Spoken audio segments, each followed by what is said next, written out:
Hello, James here. About to do a kind of a tough video, and it's going back to race relationships. Hope it just don't offend somebody, but just something most inquirers want to know, because it's something that subconsciously people do and they don't really think much about it. But I'm gonna give you the origins of it before I start out with the other videos. And Following the surrender of German forces in 1945, Allied soldiers uncovered the horrific reality of Nazi death camps such as Auschwitz, Dachau and Belsen. At least 11 million people, including Jews, Slavs, disabled people and homosexuals, had been murdered as a result of Nazi genocidal policy. That policy was directly inspired by the pseudoscience of eugenics, the idea that it's possible and desirable to improve the genetic quality of a human population. And while the Allies naturally abhorred the detestable crimes of the Nazis and punished their wrongdoers after the war, the uncomfortable truth is that Britain and America were the original breeding grounds for those same eugenic ideas. Modern eugenics had its origin in the 19th century with British scientist Francis Galton. A polymath who made important contributions to many fields, Galton was hugely influenced by his cousin Charles Darwin's Origin of Species. In his first chapter, titled Variation Under Domestication, Darwin explains how different breeds within a species are often produced from a common ancestor by a process of selective breeding. Galton was the first person to apply Darwin's ideas to humans. Convinced that traits like intelligence and ability were entirely determined by genetics, he asked whether it would be possible to give the more suitable races of blood a better chance of prevailing over the less suitable than they otherwise would have had. In 1883, Galton gave his new idea a name, eugenics, which he defined as the science of improving stock. By the turn of the 20th century, Britain's ruling establishment was looking for ways to make Britain a stronger, healthier and more productive nation. Galton's ideas began to attract interest. Eugenics was seen as a panacea.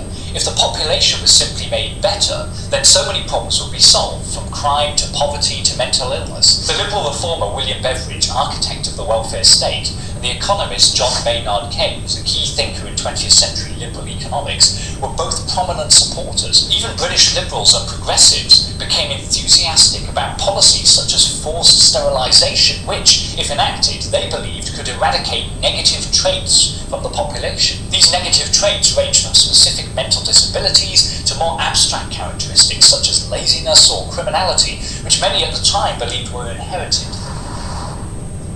The Eugenics Education Society was founded in 1907. It argued, among other things, that poverty was rooted in the genetic deficiency of the working classes, and that the feeble-minded should be prevented from having children. 30 years before he led Britain to victory against Nazi Germany, Winston Churchill was honorary vice president of the Eugenics Education Society. In 1910, Churchill warned Prime Minister Herbert Henry Asquith about the very terrible danger to the race posed by the multiplication of the unfit, and as Home Secretary, Churchill went on to propose a series of eugenic policies, including forced sterilisation and the prevention of marriage between those judged mentally unfit. He also planned labour colonies where the criminally feeble-minded could be detained. Long before anyone knew Hitler's name, Churchill was using the sort of language that would later be used by the Nazis to describe those who failed to live up to the standards of the master race. Around the same time, eugenics took root in the United States. In 1906, the inventor of cornflakes, J.H. Kellogg, founded the Race Betterment Foundation in Michigan. In 1911, the eugenicist Charles Davenport founded the Eugenics Record Office in New York. Kellogg and Davenport believed that eugenic policies could alleviate the economic burden caused by certain undesirable members of society, especially the disabled and the mentally ill. They enjoyed the financial backing of huge corporate foundations, including the Carnegie Institute and the Rockefeller Foundation. They held conferences, printed adverts for eugenic marriages, and published their research in journals and newspapers. The campaigns worked. In 1907, the state of Indiana passed the first compulsory sterilisation law in the world. By 1924, 15 different states had passed similar legislation. These laws were passed in the hope that those deemed unfit to reproduce reproduce, and the mentally ill wouldn't be able to pass on their inferior genes to the next generation. And these were popular policies. A 1937 Fortune magazine poll found that 2/3 of Americans supported eugenic sterilization of mental defectives, and 63% supported sterilization of white criminals. supremacy. Between 1907 and 1963, over 65,000 people were sterilized against their will. Relative to the American population, a disproportionate number of those targeted were black, Hispanic, and Native American women. This demonstrates just how quickly the idea of eradicating negative traits was unmasked as... What did he say? Let's go back to that again. Let's go back to that again. What did he say? He's looking at white supremacy. Conferences, printed adverts for eugenic marriages, and published their research in journals and newspapers. The campaigns worked. In 1907, the state of Indiana passed the first compulsory sterilization law in the world. By 1924, 15 different states had passed similar legislation. These laws were passed in the hope that those deemed unfit to reproduce and the mentally ill wouldn't be able to pass on their inferior genes to the next generation. And these were popular policies. A 1937 Fortune magazine poll found that 2/3 of Americans supported eugenic sterilization of mental defectives, and 63% supported sterilization of criminals. Between 1907 and 1963, over 65,000 people were sterilized against their will. Relative to the American population, a disproportionate number of those targeted were black, Hispanic, and Native American women. This demonstrates just how quickly the idea of eradicating negative traits was unmasked as a racist agenda. Eugenics led American policymakers to acts even more atrocious than forced sterilization. A 1911 Carnegie report explored 18 different potential methods for removing defective genetic attributes and proposed euthanasia at number 8. One influential American textbook, Applied Eugenics by Paul Popenoe of the American Eugenics Society, argued that the first method which presents itself to cleanse the gene pool is execution. Its value in keeping up the standard of the race should not be underestimated. These ideas were actually put into practice in some states. One mental institution in Lincoln, Illinois, fed its patients milk that had been infected with tuberculosis in order that the genetically weak among them would be killed off. For eugenicists across the globe, the United States was the shining example of what eugenics could achieve. In Mein Kampf, published in 1925, Hitler lavished praise on American eugenicists. He claimed that he had studied with great interest the laws of several American states concerning prevention of reproduction by people whose progeny would be of no value or be injurious to the racial stock. Hitler and Churchill agreed. Let me stop right here. And for those who y'all support in Ukraine, there is a division called Azov, and they look at Hitler as their god, their messiah. America was doing a great job of eradicating the unfit through eugenic legislation. One American eugenicist Hitler particularly admired was the lawyer Madison Grant. In 1916, Grant published The Passing of the Great Race, in which he lamented the pollution of the Nordic race by other inferior races. Grant was less coy than earlier eugenicists about the racist basis of his thinking. Right to him, the solution was clear. The American population needed to be purified through immigration restriction, selective breeding, and sterilization. He argued that a rigid system of selection through the elimination of those who were weak or unfit would solve the whole question in 100 years, as well as enable us to get rid of the undesirables who crowd our jails, hospitals, and insane asylums. The Passing of the Great Race was the first non-German book to be reprinted by the Nazis when they took power. Hitler himself wrote to Grant saying, "The book is my Bible." Hitler also deeply admired Henry Ford. As well as his motor company, Ford owned a newspaper called the Dearborn Independent, which, from 1920 onwards, regularly published articles on the so-called Jewish question. The articles employed all the classic anti-Semitic conspiratorial tropes, that Jews secretly ran the world, controlled the media, and started wars for their own profit. These articles proved highly popular among the American public and were published in a book as The International Jew. This book went on to become a huge influence on many leaders of the Nazi Party. Baldur von Schirach, head of the Hitler Youth, said, "The decisive anti-Semitic book I was reading and the book that influenced my comrades was that book by Henry Ford, The International Jew. I read it and became anti-Semitic." Hitler had a large portrait of Ford in his office, and in 1938 Ford was awarded the Grand Cross of the German Eagle, the highest medal Nazi Germany could bestow on a foreigner. He had, after all, helped to inspire the Nazi project.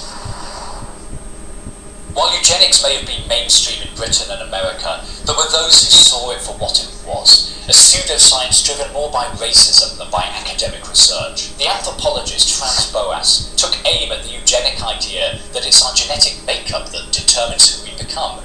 Instead, Boas argued our social and cultural environments play a much more significant role in shaping our character and ability than anything in our DNA. Notable among the opponents of eugenics was the English author and philosopher G.K. Chesterton. In 1913, when the British Parliament was debating the Mental Deficiency Act, which led to the institutionalisation of those deemed mentally deficient, Chesterton argued that the aim of such institutionalisation was to prevent any person whom these propagandists do not happen to think intelligent from having any wife or children. He pointed out that anyone could be accused of mental deficiency, from tramps and labourers to eccentric rustics, concluding that is the situation and that is the point. We are already under the eugenist state, and nothing remains to us but rebellion. This was Chesterton's battle cry to the people of Europe, long before the genocidal realities of eugenic thinking were brought to light. But his rallying cry was ignored.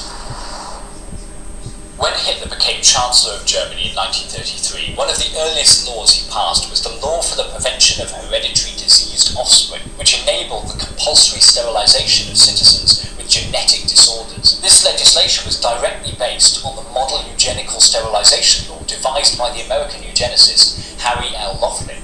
Germany was imitating the American state, which had already passed the same laws. Harry Laughlin was given an honorary degree by Heidelberg University for his work in the science of racial cleansing, and upon returning from Germany in 1934, one California eugenicist congratulated his colleagues with the words, "You'll be interested to know that your work has played a powerful part in shaping the opinions of the group of intellectuals who are behind Hitler in this epoch-making program. Everywhere I sense that their opinions have been tremendously stimulated by American thought." Under the Nazi regime, over 400,000 people were sterilized against their will. Among them were the disabled, the blind, the deaf, those of mixed race, schizophrenics, and even alcoholics. 2 years after the Nazis began their sterilization program, they passed the infamous Nuremberg laws in 1935, which forbade marriage between Germans and Jews, and excluded Jews from Reich citizenship. These laws laid the legal groundwork for the persecution of Jews in Germany. They echoed American legislation, Even particularly Negroes.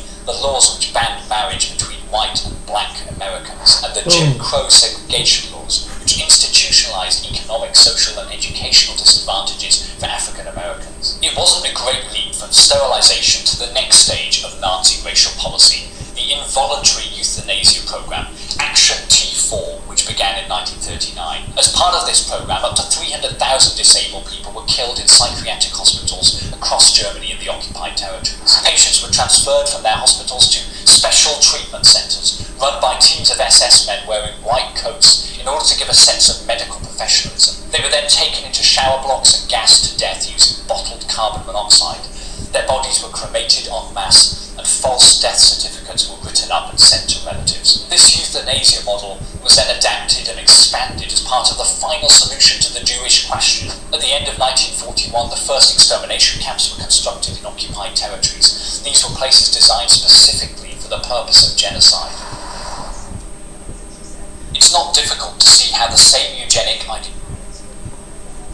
Now, I will stop it right here. But United States, do you think that? Let me ask you this: you think that it went away? What if I told you it might be happening today? They're weeding out certain people, but they're doing it on a high-tech level. But that was the beginning of it. This is the map of America, and if you live in one of these 50 states, you can literally get paid to install the latest generation of solar panels. You see, just recently, the US government released a new stimulus program with the goal to encourage as many Americans as possible to contribute to a healthier planet. You can get brand... Watch what this pastor say about slavery.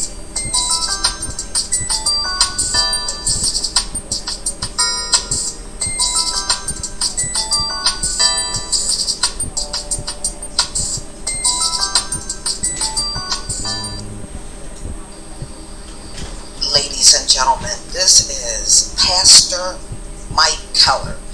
He is the father of Anna Duggar, and the reality show.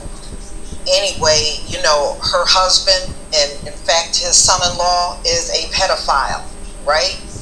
So I want you to listen to him romanticize about slavery. And see, this is one of the big reasons why they want to erase slavery, the history from everywhere, so that they can give these very false, romanticizing versions of what slavery was all about. And nothing this man said is even accurate. Not one thing. So I'm going to go ahead and play the video, and I'll be right back with the rest of my commentary.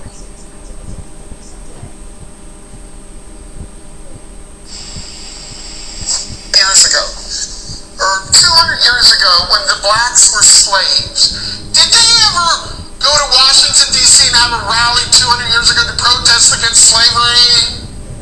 Did they? No. What did they do? Well, a lot of good people in the plantations would say, hey, it's winter time. Let us help build a church for you, dear folks. And they loved them and taught them how to read so they can read the Bible. And here's what the blacks did about 150 years ago. They humbled themselves. They prayed. They sought God's face and they turned from their wicked ways. And God made slavery illegal through several white presidents, right? It worked, didn't it? They didn't protest. 150 years ago, or 200 years ago, when the blacks were slaves, did they ever go to Washington, D.C. and have a rally 200 years ago to protest against slavery? Did they? No. What did they do? Well, a lot of good people in the plantations would say, hey, it's winter time. Let us help build a church for you, dear folks. And they loved them and taught them how to read so they can read the Bible. And here's what the blacks did about 150 years ago. They humbled themselves. They prayed.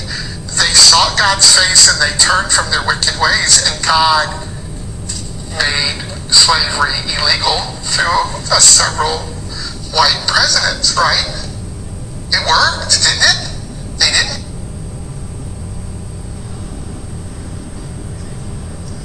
So you heard what Pastor Mike Keller said. So it sparked a lot of outrage, especially over on TikTok. Now, he goes on to saying the slaves did not protest. So in other words, y'all shut up and do as the slaves did. They didn't go out and protest. But see, Mike here is completely off the mark on that. The slaves did protest.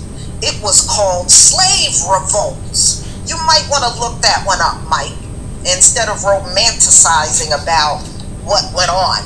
Yeah, they did protest. They had slave revolts. That was their version of protest. Yes.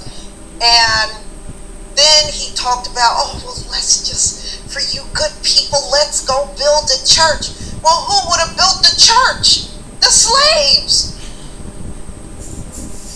Okay?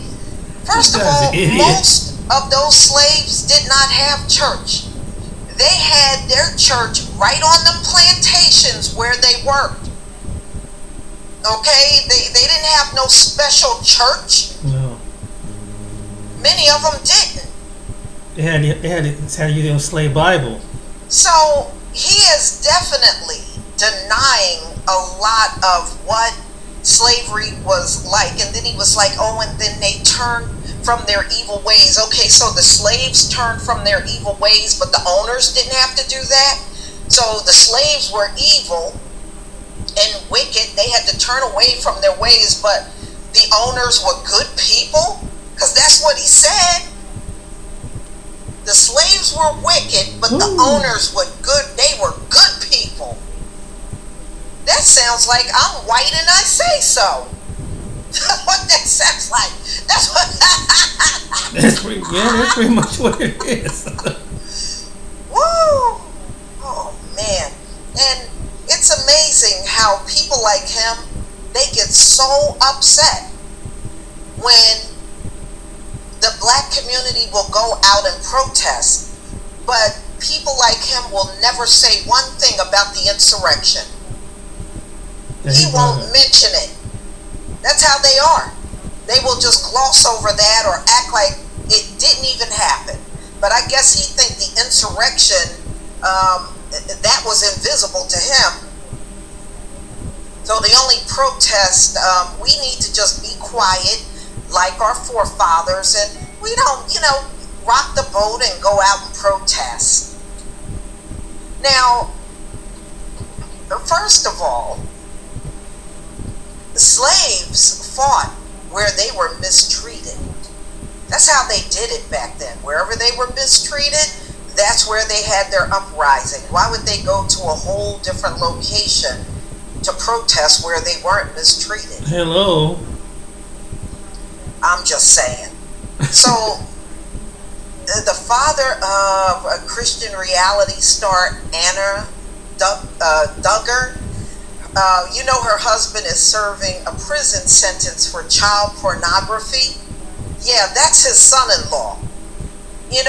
Maybe you need to focus on that and focus a lot less on black people and what they did 200 years ago. Exactly. And then you're standing there giving this completely inaccurate account of slavery. And then you talk about they taught them how to read and read the Bible. That is not what they did. That is not what they did. In fact, many would get harmed, killed, and even, they would be tortured if they were caught reading. Right. He act like they sat them down and they just coddled the slave and loved the slave and taught them how to read, and oh, you're such good people, we're gonna build stuff for you. Oh, that mess didn't happen. That didn't happen. Oh my God. So he was a guest preacher, y'all, at Fair Park Baptist Church in Fort Worth, Texas on Sunday when he gave this sermon.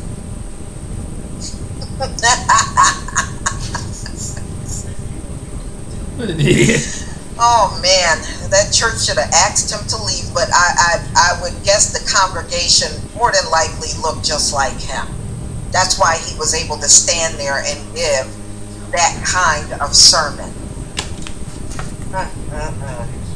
So Keller directed the congregation to the 2nd Chronicles about King Solomon's prayer for wisdom in their Bibles. And 150 years ago or 200 years ago, when blacks were slaves, did they ever go protest in Washington, D.C. or have a rally? Well, no, they had something called uprisings. That's what they had. Boy, you really missed the mark on that one. Then Keller explained his unfactual version of history. No, it's not unfactual. He stood there and falsified history. That's what he did do. And then he said that good people on the plantations, he's talking about the enslavers. Good people. Now, none of you MFers are good people, and barely good people today. So, anyway, and that's the truth. Built churches for enslaved people. Actually, no, they didn't. Most of them had church right there on those plantation fields, y'all. Right. They did. And he told them what to read They in the did. Bible. And I remember hearing this Yeah, from that's the true. people in my family. They didn't read the whole Bible. They did not pick out have certain those scriptures. churches in many places didn't come until later. But during slavery, the pastor would show up on the plantation and they would have church right there in them same fields that they worked. Mm-hmm. So no, they didn't get together and we just love our slaves and we just want to do right by them. We're going to help build a church so they can worship. That did not happen. Okay, so, and then he said the slaves humbled themselves and they prayed and they sought God's face and turned away from their wicked ways. Well, what wicked ways did they have other than work from sun up to sundown? For free. What wicked ways? Is this dude insane? I mean, he's implying the slaves were wicked, but the slave owners, those were good people. You listen to this nonsense? So anyway, black people were forbidden to read, and we all know that. And they could not worship the way they wanted to. Remember, there were only certain sermons that the preacher, a black preacher, could preach to the enslaved. Yes. They couldn't even do things their own way. Right. Fact. True. So this is what he said. God made slavery illegal several white presidents later. Yeah, really? Oh, that just sounds so generous there, Mike Keller. How generous of you.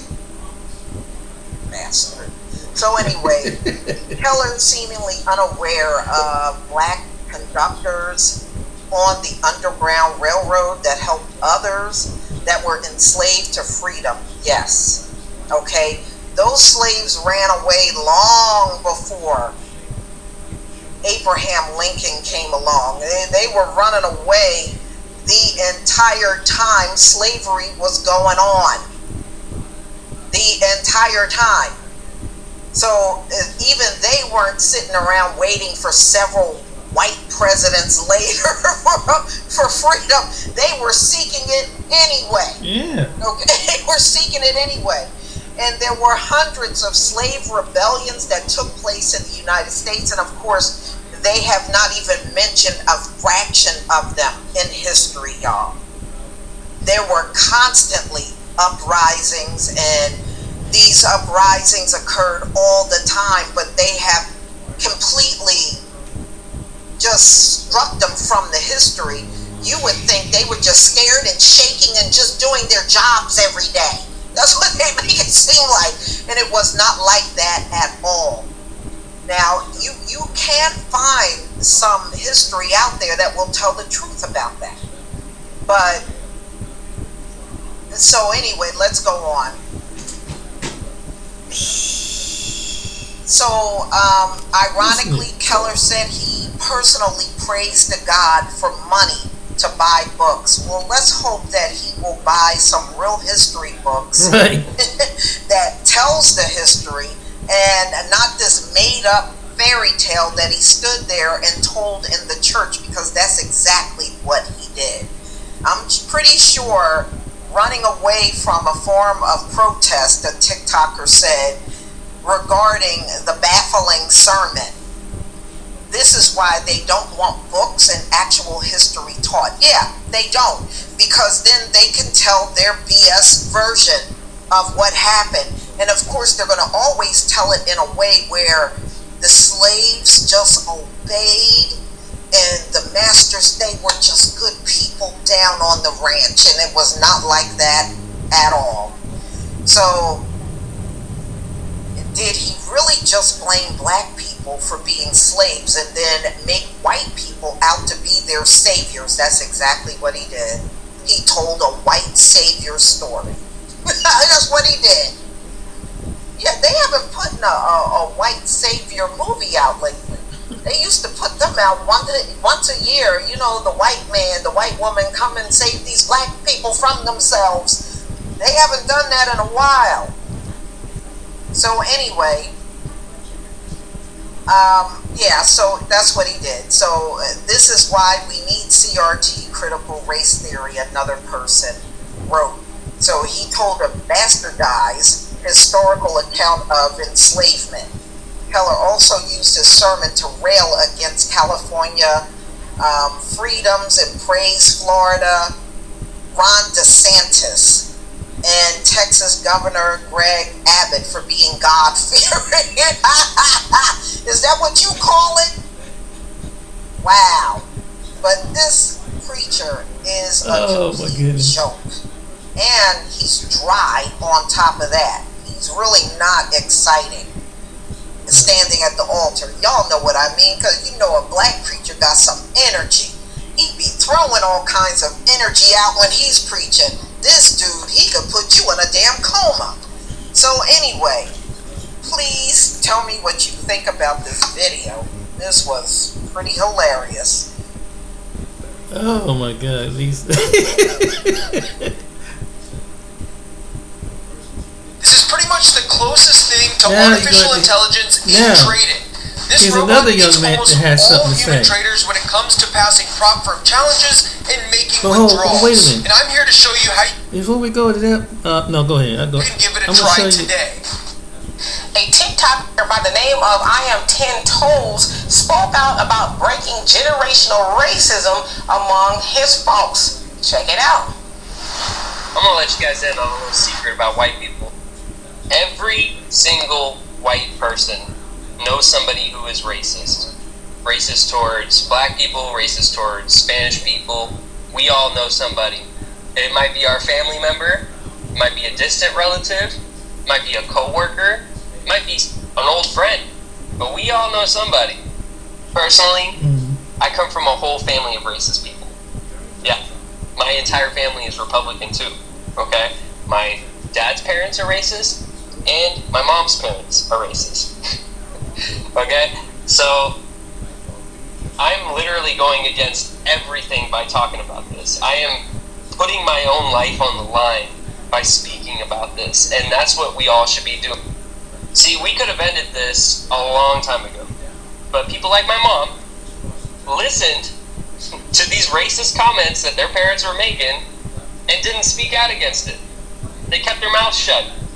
Or they agreed with them silently, you know? But they didn't do anything about it. They continue to let this be passed on generation after generation. Oh, my mom never told me or taught me any racist ideologies. She continued to let it happen because she didn't speak out against it when her parents were talking about it, or my dad's parents were talking. So if you are against racism, and you are against discrimination, and you're a white person, you need to speak out about it. Otherwise, you are allowing this to continue generation after generation, and you are just as much a part of the problem as anybody else. So yes, you heard him right. He said that white people could have stopped racism a long time ago by speaking out against it. He brought up his mother as a perfect example. He said while she may not necessarily be racist, but she allowed racism to continue within, her parent circle and her husband, which is his dad, I guess, by not speaking out against it. And he says if you're quiet about it as white people, you are pretty much condoning it as well. And so apparently he's going about breaking that and speaking out against it. And he is absolutely right. Racism could have ended a long time ago if white people would have stopped it, because oftentimes we in the black community get charged with stop racism. Oh, we have to do our part to stop racism, but we know we can't stop racism because we didn't start racism, and we know that black people have very little control of anything in this country, let alone stopping racism, right? So I agree with him 100%. It's going to take his folks to stop racism. But see, the problem is, we know that they benefit greatly from racism. They always have, right? They've always benefited from racism, which is why they are where they are in society due to the racism that they created. Will white people ever speak out wholeheartedly as, a majority against racism? Probably not. But in the meantime, we as black people can do our part, and that's not vote for racism. Because if y'all notice, he said most of his family are Republican, but it's not just the Republicans, it's the Democrats too that are very racist. So we can stop voting for racism, and we can stop spending with racism as much as we can, right? And start pouring into our black-owned businesses so that we can build something of our own. Exactly. But again, I agree with him. It's on them to stop racism. Will they ever do that? Nah, probably not. But we should do all we can on our behalf to lessen the blow of racism. So anyway, y'all tell me what you think. And she's absolutely right. It's up to the people that that speak out about it. And I really admire that young man, and I know he's telling the truth because I have been in the shadows in some place was predominantly white, and they reflect what they do. Some don't directly say it, but you know by the spirit of it. So he's telling the truth. I know he's telling the truth. I'm glad he's speaking out. You can tell when somebody put it in the closet, but it gets so people say, well, maybe that's just something in the past. Surely people don't really view black people like that today. Watch this one incident. This man got in jail for telling a white woman that he didn't threaten her. He told her, and he got arrested. Oh, you don't believe me? Watch this. Just happened. Do you or anyone you know have a swollen prostate? People with normal prostates. He got in jail for telling a white woman they had a disagreement, and she called the police. They arrested him just like Mississippi.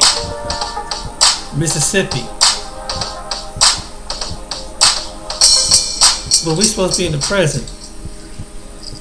Hello and welcome back to the channel. Well, I have one of those believable, unbelievable stories that I'm going to be sharing with you guys. I say it's believable because we're talking about America here. I say it's unbelievable because it's ridiculous, okay? It's one of those ridiculous stories that we only hear in America. And this is why I continue to call them the unrepentant nation. The unrepentant nation. Anyway, we are talking about a situation where a black man was arrested for shushing a white woman. Yes, this happened in Mississippi. And all he said was, shh. And her response is, don't be shushing me. Anyway, I want you all to take a look and a listen for yourself. And of course, I will be right back.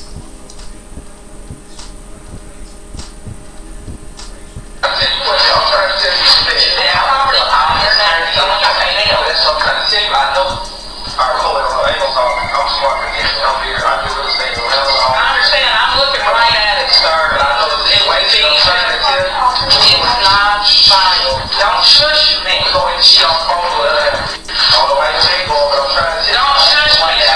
Please don't. Don't shush me. But you don't shush me. I can't shush you. I can shoot you. That's what I was about to say. I was about to go get it.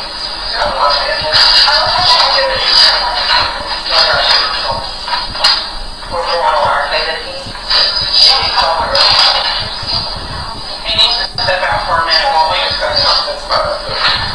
You give me a house at 23 for the amount that I gave you. You only took for November. Thank you. Thank you.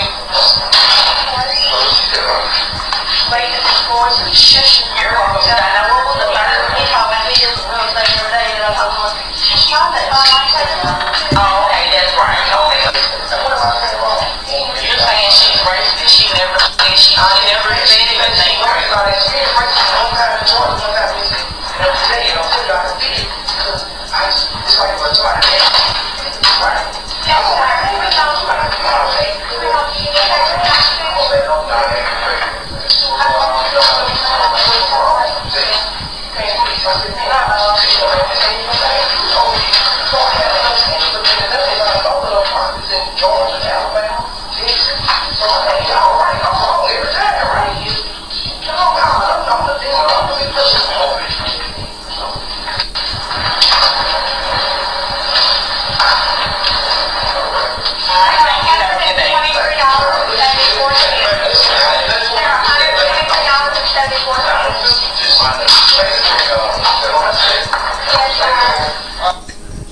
jail for shushing a white lady. Okay. So is this how things work in America? Yes, it is. You can get arrested in Mississippi for shushing a white woman. How dare you tell her to shh? This is the ridiculousness that we continue to see here in America. And this is why I know for a certainty that there are certain principalities that deal with certain regions of the world, because even white people in other countries look at this stuff and say, this stuff makes absolutely no sense, it's out of control, it's ridiculous, and it must stop. Here in America, I will continue to call them the unrepentant nation, because they do not repent for the things that they have done. They continue to dig their heels in deeper and deeper. And yet they call themselves a God-fearing nation. God-fearing? What God? Because you most certainly don't fear the Most High of heaven and earth. So it's got to be another God that you are in fear of, because you continue to do things that are ridiculous, such as this, and say that you're God-fearing. But I definitely believe you when you say that you are a Christian nation, because I've done my research. And Christianity is not what people believe it to be. Look at the documentary series White It Out. And I believe it is White It Out Part 3 that talks about Christianity being the strong delusion. It gives you the rundown of the history of Christianity, where it came from, and it has absolutely nothing to do with the Bible. See, that's the shocker for most of y'all. Christianity has absolutely nothing to do with the Bible. They just borrowed biblical text and applied it to themselves to give themselves some type of validation. But in all factuality, in all actuality, there is no biblical connection whatsoever, other than the formation of a heathen religion. It is what it is, y'all. This is why they have all these heathenistic practices. This is why they say if you pray over the pork, it's good to eat, right? But these same people will frown on someone who eats elephant flesh, rats. You think it's gross to eat those things, but you say it's okay to eat pork because you are a Christian. And they got the nerve to say that Easter is somehow connected to the Bible, right? And then they call it an Easter ham, when the Most High's word forbids the eating of ham. But Christianity say it's okay. This is why I say it has no roots in the Bible. Ain't that something? This is why they can say things like, we are a Christian nation, right? They say this with pride because this is their religion. The same people who down in Mississippi would have all this strange fruit hanging from the popular tree. The same people who ride around on horses with their hoods on, their white hoods, saying that they are believers in Jesus Christ because they are Christians, and they are the ones who created Jesus Christ. The truth is what it is. This is what I'm gonna leave it right there. But it gets interesting. It gets more interesting because check out what happened. Another incident in Mississippi. Try this weird 15-second bedtime technique to get it up whenever you want. I don't know what's up with Mississippi. Most men continue to take blue pills just to get it up. So out in Mississippi, oh boy, Mississippi is an interesting state with a lot of white supremacists. My lord, that state has always been a cesspool of devils. Now you have a black family that was out, and I want you to see this clip. How this particular white supremacist decided to pull out a gun on a black family. Let's go roll it. I This is white boy here. She got mad because some kids was riding four-wheelers. And she said she don't want kids riding past her house with a four-wheeler. And she put a gun on my little brother right here and my little sister. Right here on Horn Lake. Look at the gun in her picture. Look at that gun. Why do you even have a gun? Why do you even have a gun for kids? Shoot the tire. So you got a gun to shoot the tire. So you brought a gun out to shoot the tires. Oh, okay. Hey, this going viral. World Star, Facebook, Instagram. Look at this racist female right here.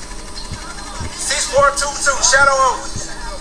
Horn Lake, Mississippi, man. Look what we dealing with. What we dealing with. This lady is insane. This lady's on drugs. Why would the fuck she bring her? Now, pointing a gun at people in a lot of states, even state like mine, Texas, usually get you a charge. You can't be brandishing a weapon at somebody. Right. Just be pointing it. You can't do that. So that woman should go to jail for that. Now, I don't know about some of those laws in Mississippi. I'm pretty sure they got something on the books, but you know, they can have all the laws in the world, but will the race soldiers enforce it? Will the prosecutor prosecute a case like that on someone like her? You know, I always told y'all, take them guns away from them, and they ain't got nothing. That they need them guns. They don't care how many school shootings or whatever else happen, mall shootings. They don't care about that. Because listen, okay, you got a gun in your home to defend yourself in your home, like somebody break in, etc. Right? Right. But you can't even go outside and point weapons at people. No. For what? No. Even in most states, even in your yard, you can't even shoot a person. Only if they try. At least let's say like Texas once again. If they cross the plane of your door, like trying to break in, then you can use lethal force and you're good. But if they run out your house, you can't chase them down and shoot them in the back. You can't do that. So this woman needs to go to jail. And of course, you white supremacists are gonna be acting that way. Shoot, it's Mississippi. What do you expect? Damn.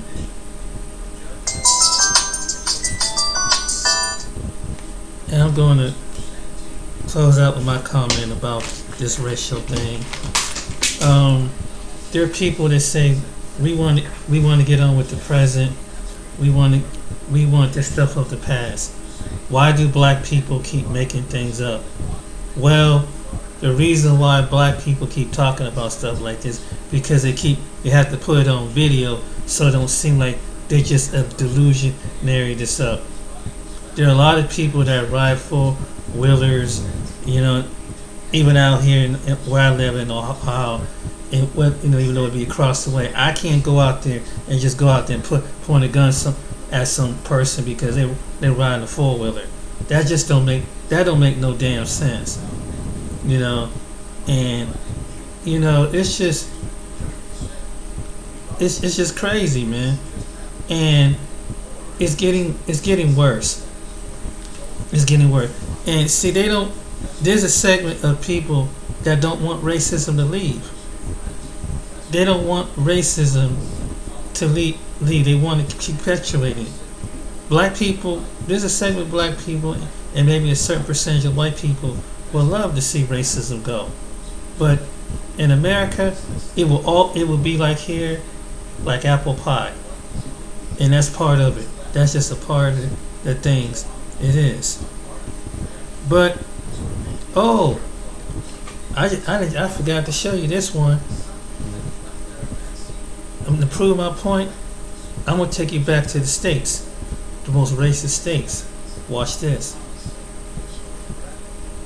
Welcome to our latest video, where we dive into the dark underbelly of social media to determine the top 10 most racist states in America.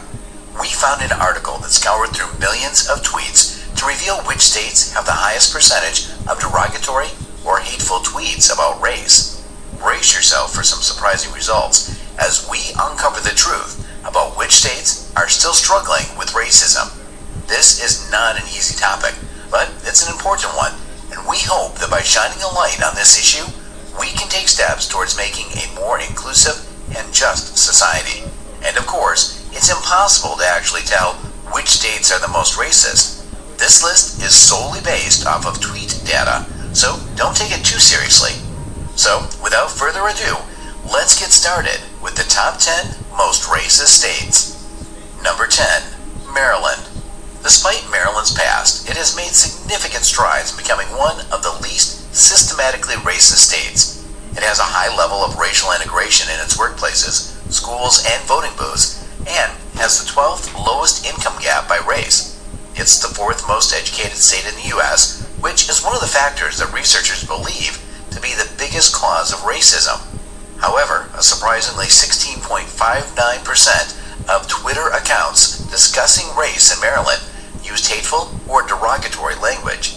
This statistic is especially alarming given that Maryland has a history of racism, which has left a dark legacy in many parts of the state, particularly in more rural areas. Interracial marriage was illegal in Maryland until 1967, and both Rising Sun and Thurmont, two small towns in northern Maryland, were once home to the headquarters of a KKK chapter. Furthermore, despite its nickname being the Free State, Maryland was actually one of the last states to outlaw slavery. It wasn't until November of 1864, during the Civil War, that slavery was abolished in the state. While few people today act on their hateful views, only 11 hate crimes based on race or religion were reported in Maryland in 2020. That dark history of racism still lingers in the state. Despite these challenges, Maryland has made significant progress towards becoming a more equitable society. With its high levels of education and racial integration, the state has shown a willingness to confront its past and work towards a better future. While there is still much work to be done to eliminate systemic racism in the state, the progress that Maryland has made should be celebrated as a sign of hope and inspiration for other states across the country. Number 9. West Virginia. West Virginia has a reputation as one of the most racist states, which is somewhat validated by its high percentage of tweets using hateful language about race. Unlike in Maryland, where racism is often subtle, many West Virginians are openly racist, making it a difficult place for people of color to visit. Multiple Reddit users report hearing white people use the N-word and advise people of color to stay out of bars where racist views and drunkenness can lead to dangerous situations. One Reddit user in particular notes, "There is a lot of racism here. When we have to tell people to wear WVU gear to blend in and to stay away from bars for their safety, that's a big racism problem." However, it's important to note that while most West Virginians are welcoming, the state's population is 97.4% white, and many people in rural areas have never seen someone with a different skin tone in their entire lives. This ignorance is likely the cause of their racist views. Despite its challenges, West Virginia does have some positive attributes. It has the 10th lowest employment gap by race and the 2nd lowest income gap, although this may be due to the lack of good-paying jobs in the state. While West Virginia has a long way to go in terms of eliminating racism, there are still many people who are working towards a more inclusive and equitable future. Number 8. Arkansas. Arkansas, with its history of racial tension and the recent scandal of a former sheriff caught using racial slurs, is unsurprisingly one of the states with the highest percentage of tweets discussing race in a hateful way. In fact, 16.83% of such tweets were found to be hateful. What's surprising, however, is that Arkansas is only one of 2 southern states to make the list. Many first-hand accounts suggest that the South has more in-person racism, but it's possible that the older population in these states doesn't use social media as much. Arkansas has a high number of hate groups per capita and is home to the modern-day Ku Klux Klan, which is headquartered in Zinc. Harrison, Arkansas, located just 20 minutes away from Zinc, is widely considered to be the most racist town in America. Although not everyone in the town is racist, many of the older residents are proud of their hateful views and don't shy away from displaying them to the world. Despite this, the younger generation in Harrison is working to change the town's reputation and create a more inclusive community. While Arkansas has a long way to go in terms of eliminating racism, there are still people who are dedicated to building a better future for the state. Number 7. Kansas. Kansas, the first state on our list, is a place where racism seems to have taken root at a systematic level. According to our data, the income gap between different racial groups in Kansas ranks 34th in the country, while in terms of racial integration, it ranks 37th. As someone who's traveled extensively across the state, I'm honestly surprised that it didn't rank even lower. One of the most striking examples of Kansas racial segregation is in Wichita, where it feels like there's a literal line dividing the black, Latino, and white neighborhoods. The same goes for the suburbs of Kansas City, where, as one Redditor put it, the problem is that the older generation have decided that minority influx, or even the perception of their presence, explicitly causes loss of property value and desirability. It's a sad state of affairs, but it's not surprising that such attitudes are still prevalent among the elderly, some of whom were alive when Jim Crow laws still existed. Unfortunately, it seems that at least some of that racism has been passed down to younger generations of Twitter users. According to our data, 16.95% of all tweets referencing race in Kansas used hateful or derogatory language. One Redditor from rural Kansas claimed that you'll definitely hear unkind comments regarding minorities, in particular illegals and Muslims. It's a deeply concerning situation, and one that needs to be addressed with urgency. Number 6. Wisconsin. Wisconsin, known for cheese and football, has a darker side. In 2020, 74 hate crimes were reported, making it the worst state for racial integration and 43rd in terms of income gap by race. Even the Milwaukee Bucks president spoke out, calling it the most segregated, racist place I have ever experienced. The city's suburbs, like Brookfield, were formed by racist policies, and schools were segregated until the 1970s. One resident shared their experience of facing racism and prejudice, including being stopped by police for no reason. With first-hand accounts like these, it's no surprise that 16.98% of tweets referencing race in Wisconsin were hateful. Number 5. Hawaii. Hawaii may be known as the land of rainbows, but it's not exactly colorblind when it comes to issues of race. Surprisingly, however, the problem isn't what you might expect. Despite 17.06% of tweets referencing race being deemed derogatory, further research shows that many of the offensive comments come from a place of ignorance rather than hate. Due to the popularity of rap music and the lack of a significant black culture in the state, some people use the N-word without fully realizing the severity of the word. While racism may not be hostile, it's often very ignorant due to the vast differences in political correctness between Hawaii and the mainland. In terms of institutional racism, however, Hawaii is actually the least racist state in the country. It has the lowest employment gap by race, the 8th lowest income gap, and was ranked as having the best racial integration of the workplace, schools, and voting booths. Despite the prevalence of derogatory tweets, Hawaii appears to be making strides in addressing issues of racial inequality. Number 4. Mississippi. At number 4 on the list is Mississippi, and the data shows that the percentage of tweets mentioning race in a hateful way is a staggering 18.59%. This is a significant jump from the previous state, Hawaii, and given that Mississippi is the only Deep South state on this list, most Reddit users seem to agree that it's probably the most racist region in the country. One Reddit user said this about Mississippi: I have relatives in Mississippi who I visit occasionally, but they and their friends are still hanging on to all kinds of prejudices that sound like the 1950s all over again. They regularly use the N-word, hate President Obama, but claim to believe in God and practice true religion. The white folks shop the Walmart in Jackson, Mississippi during the daylight hours, but the blacks only come after dark to shop there. We went to the local store one night at 9 p.m., and I was completely amazed as how full the parking lot was and how many blacks were in there doing their shopping. It really smacked of segregation, and the blacks seemed to accept their fate and position.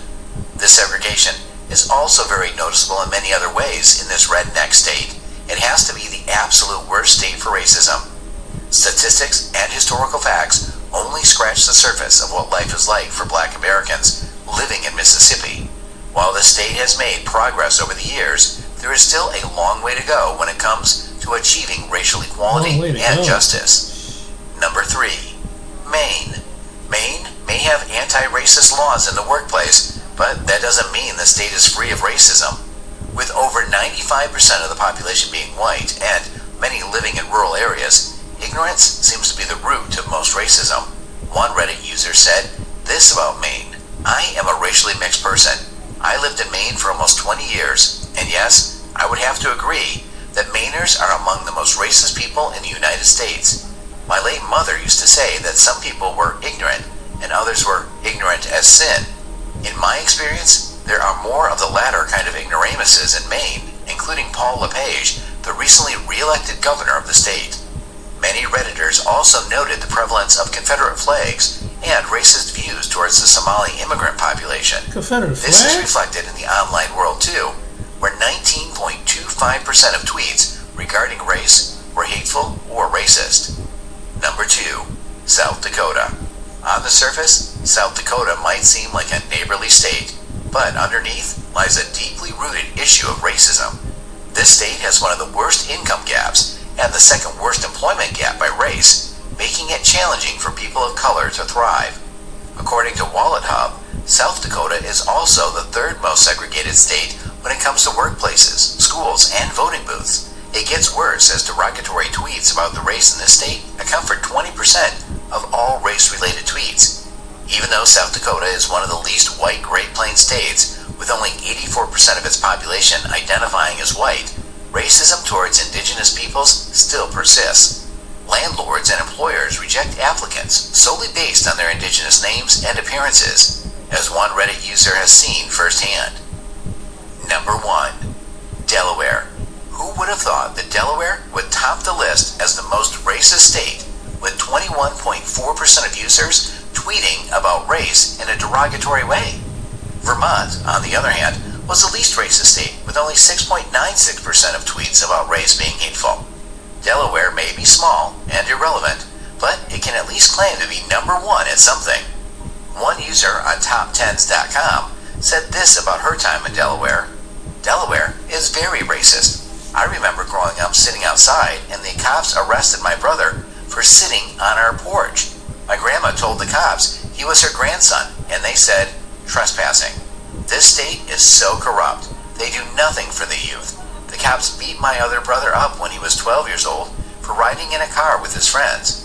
He shouldn't have been in the car, but he was a child. One of the worst states. Well, that does it. Thanks for watching our video on the top 10 most Yeah, I'm about to close the video out. It's really messed up, and it's not surprising. And when people come to America, they don't know this part about America. That there's certain places in America that are still racist, that are really racist, that and they're going to find out.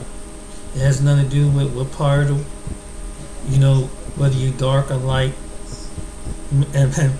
So I'll bet if them immigrants is going through them places, they about to find out a reality. Especially some places like Arkansas, Mississippi. Ooh. And of all places, Maine. Like, wow, they got Confederate flags and stuff up there. So this stuff with race don't surprise me. But we're supposed to be moving on. And some places like maybe it's like Maryland and a couple other places sort of moving on. But you see how prejudice goes through and throughout America. But yet it kind of make you feel some type of way.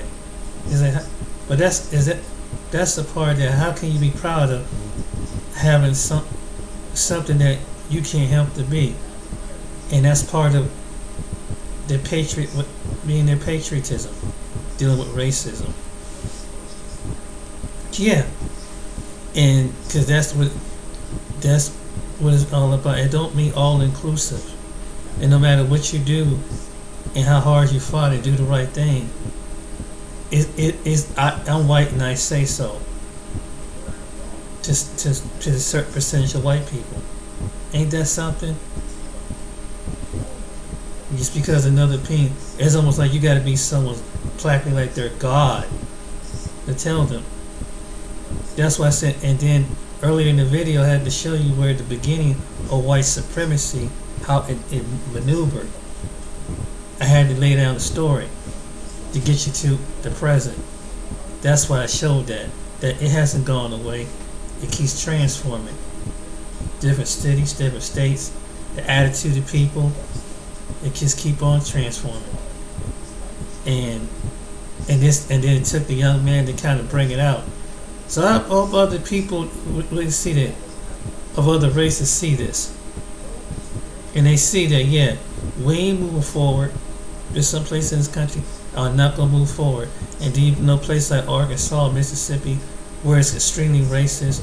Not only that it hurts the black people, but it hurts the white people. So they're willing to hang on to racism and division as a pride thing until they die. Ain't that something? Places like Arkansas, Mississippi, and a few other states, northern states too, they're willing to die to be racist against black people, Muslims, and other people. Imagine that, being racist till you die, and they die being a racist, and they okay with that. But hey, that's America for you. That's the other side of America. They try to wean it on out. Your Ron DeSantis and all these other people, they try to wean it on out. And you black people are just delusional. But you're going through it in Mississippi and Arkansas. Go figure it out. Come on, just move on with. If you just be good and just get out the way and stay back like the trees in the woods, you won't have no racism problem. It's crazy, ain't it? Then you get away from the people. The same racist people come back, and the same racist white people will try to come in and do Voltron, like the one commentator said, and come and try to take your property. Then they got to send the police force to harass you. So it should make you feel some kind of way. I think I'm sorry, I couldn't live in Mississippi. Man, forget that. No against to my black people in Mississippi. I don't see how you do it. Ain't no freaking way. Ain't no way. No way. Arkansas, no. To black folks in Arkansas, Mississippi, I don't see how you do it. Ain't no way in the world. I'll go. That's the kind of state you leave and you never come back. That's like leaving the pit of hell and never want to return. That's almost damn near next to it. Alright then, ladies and gentlemen. Didn't want to make this video too long. I hope you enjoyed this video. Share, like, subscribe. Hope you like my material. Just try not to make it so long, but I had to add it in and kind of make a story so people understand. Because you need an intro to understand the whole. And some content creator videos is excellent to put together to show it. Because my technology, I'm not very technical wise. So I hope you enjoy it. And I hope I see you on the next video. And the best, I guess the lesson is the people who are not like this, don't teach your kids to be like that. And you ground people, speak out, and people don't change, get away from them. Who are prejudiced and racist. That's the only solution to that. That's the only way. Disassociate with them. Till next time, take care.